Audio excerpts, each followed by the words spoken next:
They say that some things just don't go out of style. That the true classics never die.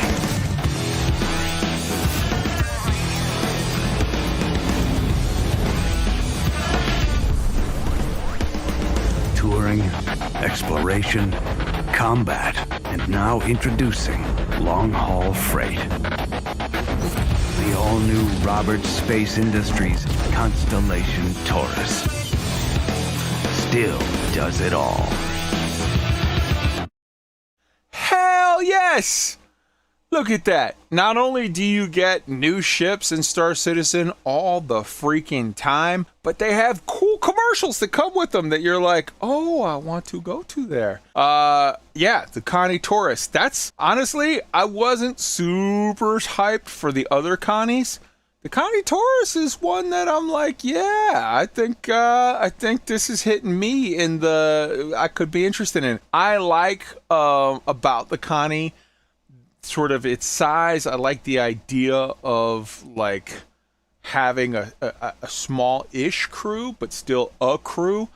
Let's get real for a second. In Elite Dangerous, and I'm just using this as an example. I'm not trying to shit on Elite. I love Elite. I'm just using this as an example.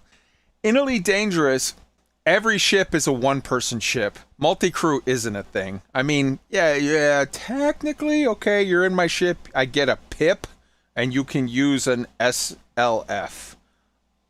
Okay. In Star Citizen, multi-crew is a real, like, you need a guy that's operating the missile turret, missile operator mode.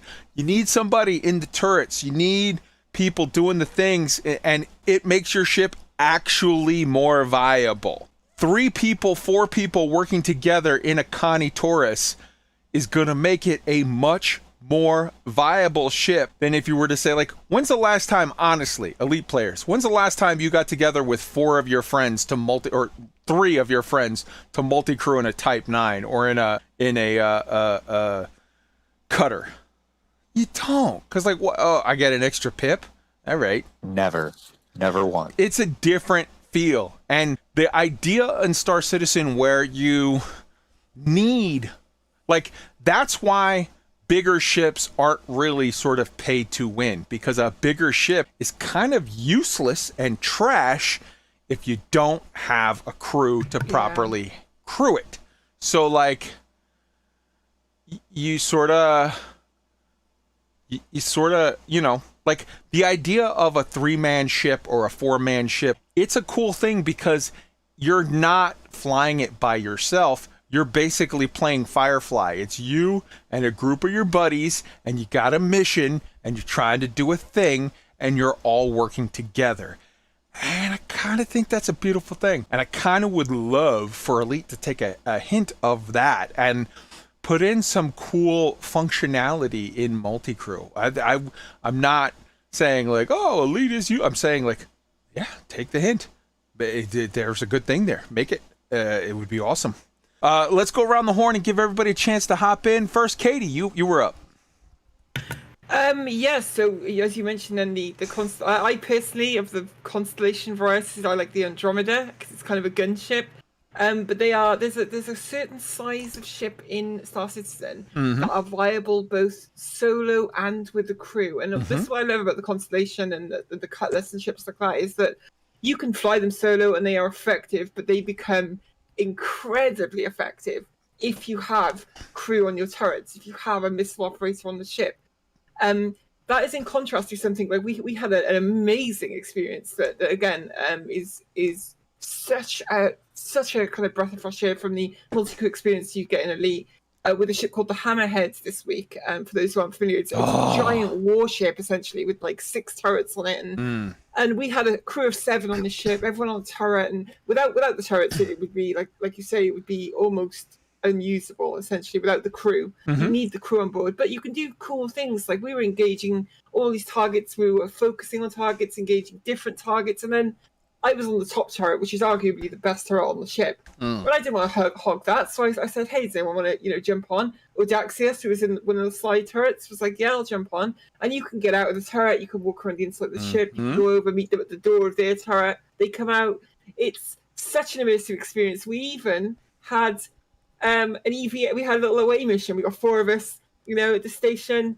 The front doors opened. We EVA'd out to the station. We still got crew in the ship. They're watching our backs from the ship. It was it's such a kind of the depth of the experience is incredible. You really do feel like you are living that space life, so to speak. And coming up, as they incorporate more and more subsystems, for example, they've shown details of how they're doing that fire or whatever. You take a lot of fire, you take some damage, a fire sparks up on, deck 1, and now, the pilot calls out, Katie, Audaxius, get off your turrets. Everybody else stay on the turrets. Katie and Audaxius, go put out that fire quick before we're dead. Oh, we got to put out the fire. We got a problem though. We're leaking fuel from here, whatever. All right, patch it up. Do whatever. Oh, Audaxius is hurt. Katie, get him to the med bay. Get him fixed. Like, there's so much stuff there. Roy, it's gonna be so good.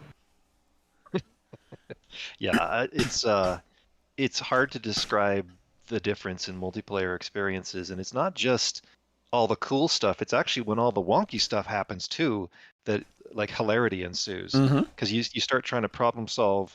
Someone just got murdered by the elevator. Now we got to go do something else, or I'm stuck in the chair, and like we figure that out, and now we got to go do an EVA because he's coming back from this place. Like it's even when bad things happen, they're fun. Is how I put that.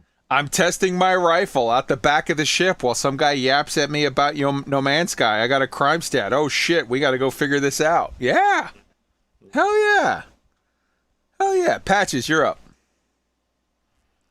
Yeah. So like just looking at this and just seeing like that whole commercial with like all the different vehicles, this is basically the ship I was hoping to get when I purchased my first Anaconda in Elite. This is like that, like a true crude experience that you don't need a lot of people to do it, and you can, again, like Katie was saying, you could run it by yourself, but just having a couple friends get on, like this is really, like I said, the experience I was hoping to get out of the Anaconda in Elite. That I'm glad that there's something I can look forward to getting in Star Citizen. Hell yeah.